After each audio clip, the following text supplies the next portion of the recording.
Trump ఏమంటున్నాడు ఒకసారి Trump చేసిన సోషల్ మీడియా పోస్ట్ మీరు చూడొచ్చు. Here it is on the screens of RTV. ఏమంటున్నాడు? Pope Leo is week on crime and terrible for foreign policy. He talks about fear of the Trump administration but doesn't mention the fear that the Catholic Church and all other Christian organizations had during COVID when they were arresting priests, ministers and everybody else for holding church services. Even when going outside, the being 10 and even 20 feet apart. మీరు చూడొచ్చు Pope Leo ఆయన నేరాల మీద చాలా వీక్గా ఉన్నారు. దాంతోపాటు ఇది ఫారెన్ పాలసీకి అత్యంత టెరబుల్ లాంటి అంటూ కూడా చెప్పుకొచ్చాడు ట్రంప్. ఆయన భయం గురించి మాట్లాడుతున్నారు ట్రంప్ అడ్మినిస్ట్రేషన్. ఏమంటాడు? He talks about fear of the Trump administration but doesn't mention the fear that the Catholic church and all other Christian organisations had during Covid when they were arresting priests. అంటే ప్రీస్టులు arrest అయినప్పుడు కావచ్చు, ministers కావచ్చు, everybody ప్రతి ఒక్కరు for holding church సర్వీసులు continue అవుతున్న సందర్భంలో, బయటకు వెళ్తున్న క్రమంలో, ఈవెన్ 10 నుంచి 12 అడుగుల దూరం గురించి మాట్లాడుకుంటున్న క్రమంలో, I like his brother Louis much better than I like him because Louis is all MAGA. అంటే ఈయనకన్నా నాకు లూయిసే నచ్చారు అని చెప్పి, ఇంతకన్నా ముందని చెప్పి వీళ్ళ బ్రదర్ అంటూ మాట్లాడుకొచ్చారు. మాగా అంటే మేక్ అమెరికా గ్రేట్ అగైన్, దానికి సపోర్ట్గా ఉండాలని చెప్పి. He gets it and Leo doesn't and don't want a Pope who thinks it's okay for Iran to have a nuclear weapon. Iran nuclear weapon కలిగి ఉండడం ఓకే అనుకునే పోప్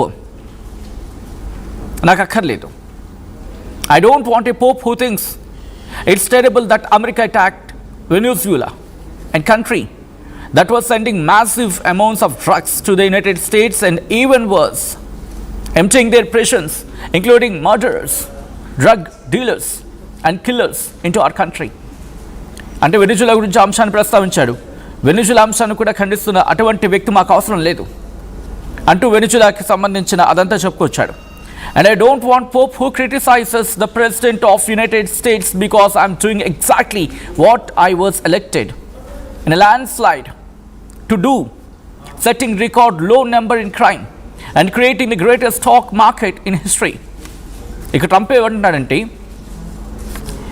ఇంట్రెస్టింగ్ పాయింట్ కింద మాట్లాడుకోవాలి. ఇది నాకు ఇలాంటి పోప్ అవసరం లేదు, దట్టు యునైటెడ్ స్టేట్స్ అమెరికా అధ్యక్షుడిని విమర్శించే పోప్ మాకు అక్కర్లేదు. ఎందుకంటే ల్యాండ్ స్లైడ్ విక్టరీతో గెలిచాను నేను. రికార్డ్ లోలో అంటే క్రైమ్ని, నేరాలని చాలా తక్కువ చేశాను నేను. స్టాక్ మార్కెట్లను చరిత్రలోనే స్టాక్ మార్కెట్లు ఎప్పుడు పుంజుకోనంతగా ఆ గ్రేటెస్ట్ స్టాక్ మార్కెట్ని బిల్డ్ చేశానంటున్నాడు Trump. Leo should be thankful because as everyone knows he was a shocking surprise. He wasn't on any list to be pope and was only put there by the church because he was an American and they thought that would be the best way to deal with President Donald J. Trump. Interesting point. He wasn't on any list to be Pope. Pope అవ్వడానికి ఎక్కడ అర్హత లేదు, ఎక్కడ లిస్టులో లేడు. But and was only put there by the church. ఆ church ఎందుకు ఆయన నియమించిందంటే ఆయన అమెరికన్ కాబట్టి. And they thought that would be the best way to deal with President Donald J Trump. అంటే ఆ ద్వారా ట్రంప్ని డీల్ చేయడం ఈజీ అని చెప్పి భావించి చర్చ్ నియమించింది అంటూ కూడా చెప్పుకొచ్చారు. And if I wasn't in the White House, Leo wouldn't be in Vatican. నేను కనుక వైట్ హౌస్లో లేకపోయి ఉంటే ఈ ప్రస్తుతం ఉన్న పోప్ లియో ఆయన వాటికన్లో ఉండేవాడు కాదు. Unfortunately Leo is weak on crime, weak on nuclear weapons doesn't sit well with me. Not does the fact that he meets with Obama sympathizers.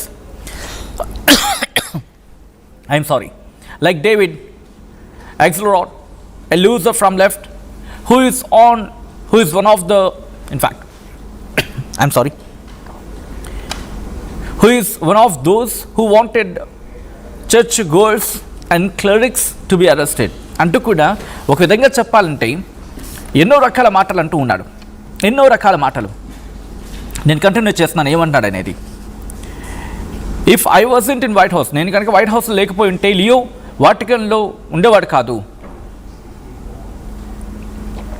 అన్ఫార్చునేట్గా Leo నేరాల మీద చాలా బలహీనంగా ఉన్నారు. న్యూక్లియర్ వెపన్స్ విషయంలో బలహీనంగా ఉన్నారు. Doesn't sit well with me అంటే నాతో సరిపోవటం లేదని చెప్పి.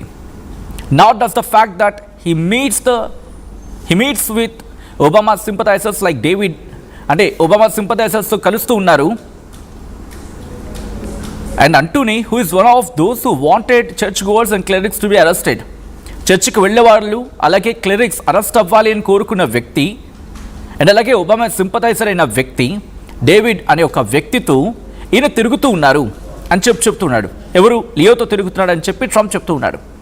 Leo should get his act together as Pope, use common sense, stop catering to the radical left and focus on being a great Pope, not a politician. నువ్వు ఒక great పోప్గా behave చేయి, ఒక రాజకీయ నాయకుడిగా బిహేవ్ చేయకు అని చెప్పి పోప్కి హితవు పలుకుతూనే వార్నింగ్ ఇస్తూ ఉన్నాడు Trump. It's hurting him very badly and more importantly it's hurting the Catholic church. It's hurting him very badly. ఆయన ఏమంటాడంటే it's hurting him very badly. ఆయనకి ఈ మాటలో లేకపోతే ఈ భాషకు అర్థం ఏదో నాకు కూడా అర్థం కావట్లేదు. ఏమంటున్నాడంటే it's hurting him very badly. ఆయనకి చాలా బ్యాడ్గా హర్ట్ అవ్వచ్చు కాక. సో ఈ కాంటెక్స్లో మాట్లాడుకుంటే and more importantly it's hurting the Catholic church. Okay, ఆయన అన్న మాటలు ఆయనకు హర్ట్ చేస్తున్నాయో లేదో తెలియదు, కానీ క్యాథలిక్ చర్చ్ మాత్రం తీవ్రంగా హర్ట్ చేస్తున్నాయి, బాధిస్తున్నాయి అంటూ కూడా ట్రంప్ చెప్పుకోవచ్చు అన్నమాట. సో ఇంట్రెస్టింగ్గా మారుతోంది. ఇప్పుడు మాట్లాడుకునే ప్రయత్నం చేద్దాం. అసలు పోప్ చేసిన స్టేట్మెంట్కి ట్రంప్ ఎందుకు రియాక్ట్ అవుతున్నాడు? కీలకమైన అంశం.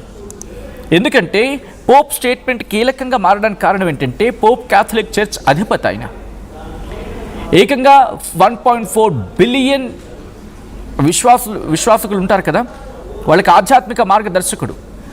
ఆయన ప్రకటన కేవలం ప్రపంచవ్యాప్తంగా రాజకీయ, సాంస్కృతిక, దౌత్య ప్రభావం చూపిస్తాయని కాదు, ముఖ్యంగా నైతికంగా, సామాజిక అంశాల్లో కూడా కీలకమైన పాత్ర పోషిస్తూ ఉంటాయి. అంటే వాటికన్ సిటీ ఇచ్చిన స్టేట్మెంట్ చాలా ఇంట్రెస్టింగ్గా ఉండడమే కాదు, వాటికన్ సిటీ నుంచి పోప్ ఒక స్టేట్మెంట్ ఇచ్చారంటే కనుక కోటాను కోట్ల మంది, సుమారుగా 140 కోట్ల గురించి మాట్లాడుకునే క్రమం. సో అటువంటి పరిస్థితి ఉంటుంది. ఒక విధంగా మాట్లాడాలంటే టోటల్గా ఇప్పుడు ట్రంప్ వర్సెస్ పోప్గా మారిపోయింది అనుకోవడంలో అతిశక్తి లేదు. అసలు ట్రంప్ ఎందుకు పోప్ మీద పడ్డాడు అనే క్వశ్చన్ రైజ్ అవుతుంది. అండ్ మీరు మాట్లాడే ప్రయత్నం చేయండి. దాదాపుగా 1.4 అంటే 140 కోట్ల మంది పోప్ ఇచ్చే స్టేట్మెంట్, ఇన్ఫ్యాక్ట్ పోప్ ఇచ్చే స్టేట్మెంట్ 140 కోట్ల మంది మీద ప్రభావం చూపించవచ్చు. కాబట్టి ఇప్పుడు